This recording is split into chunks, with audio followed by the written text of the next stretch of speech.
sebuah perusahaan besar tetap bisa dianggap etis jika sebagian keuntungannya bergantung pada pemasok yang mengeksploitasi pekerja? Bukan pemutusan hubungan kerja PHK terhadap ribuan karyawannya. Hal ini diungkapkan oleh Kepala Dinas Tenaga Kerja dan Transmigrasi Provinsi Banten, Septo Kalnadi.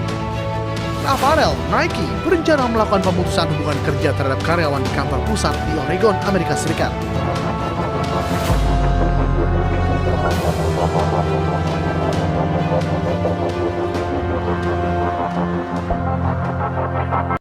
Assalamualaikum warahmatullahi wabarakatuh. Perkenalkan, nama saya Salma Adawi Hasan Basri dengan NIM 152410065 dari kelas BD 24A01. Pada video kali ini, saya akan membahas sebuah dilematika bisnis yang terjadi dalam rantai pemasok perusahaan global. Saya memilih studi kasus nyata mengenai praktik kerja pemasok Nike di Asia yang sempat menjadi kontroversi internasional.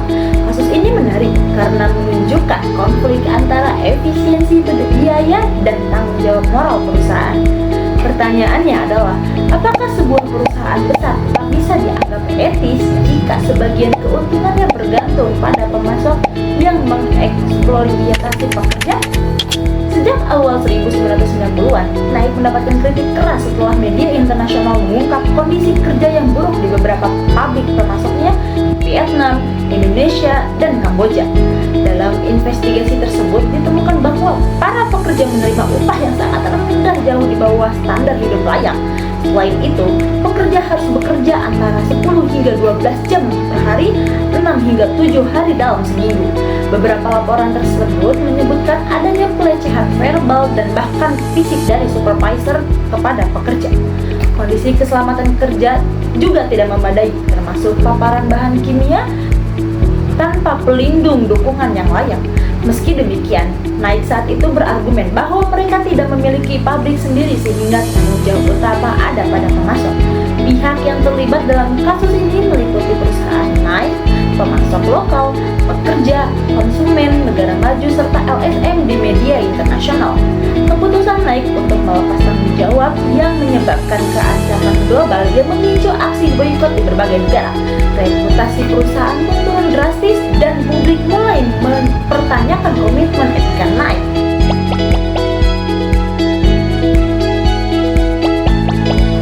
Dari sudut pandang utilitarianisme, sebuah tindakan dinilai benar jika menghasilkan manfaat terbesar bagi sebanyak mungkin orang. Memang benar, produksi di negara berkembang memberikan keuntungan finansial yang besar bagi Nike dan menghasilkan harga produk yang lebih terjangkau bagi konsumen. Namun, jika dilihat dari dampaknya secara keseluruhan, ribuan pekerja justru dirugikan secara ekonomi, fisik, psikologis. Selain itu, reputasi Nike juga rusak dan kepercayaan masyarakat global juga menurun karena dampak negatifnya lebih besar daripada manfaatnya. Praktik rantai pasok Nike pada saat itu tidak memenuhi prinsip utilitarianisme.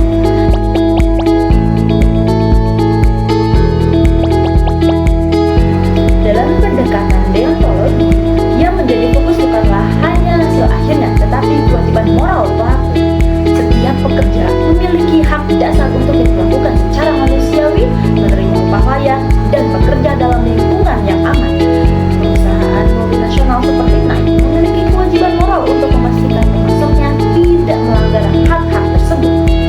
Dengan membiarkan pemasok mengeksploitasi tenaga kerja, Nike telah mengabaikan kewajiban untuk memperlakukan pekerja sebagai tujuan, bukan hanya sekedar alat produksi. Nah, dari sudut pandang ini, keputusan Nike juga bertentangan dengan prinsip moral deontologi.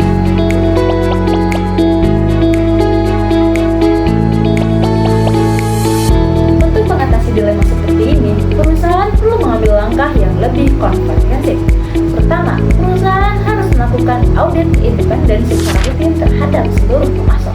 Nah, yang kedua, perusahaan harus menerapkan kode etik rantai pasok yang tegas, termasuk standar upah, keselamatan kerja, dan perlindungan hak pekerja.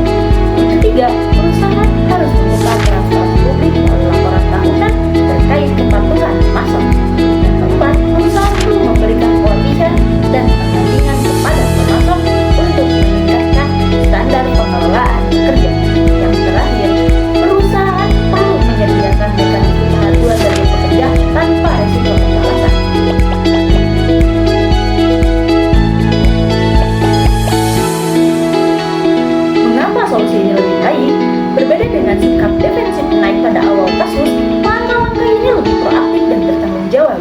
Solusi ini tidak hanya memperbaiki kesejahteraan para pekerja, tetapi juga meningkatkan reputasi perusahaan dalam jangka panjang.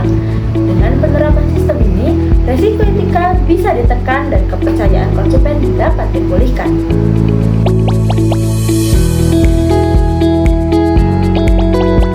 Selanjutnya ada rekomendasi untuk pemangku kepentingan. Untuk perusahaan, penting untuk menerapkan standar global, bukan hanya mematuhi hukum lokal yang seringkali kurang ketat. Untuk pemerintah negara berkembang, diperlukan regulasi yang lebih kuat dan pengawasan yang konsisten terhadap pabrik. Nah, untuk konsumen, kesadaran dalam memilih produk dengan rantai pasok yang transparan turut membantu mendorong perubahan positif.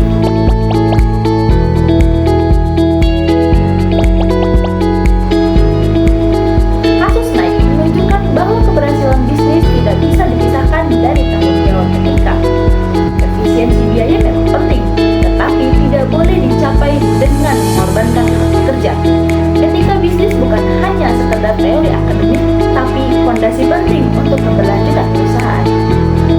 Semoga studi kasus ini memberikan gambaran bahwa keputusan bisnis selalu membawa dampak moral yang nyata. Terima kasih telah menonton. Sekian dan terima kasih. Wassalamualaikum warahmatullahi wabarakatuh.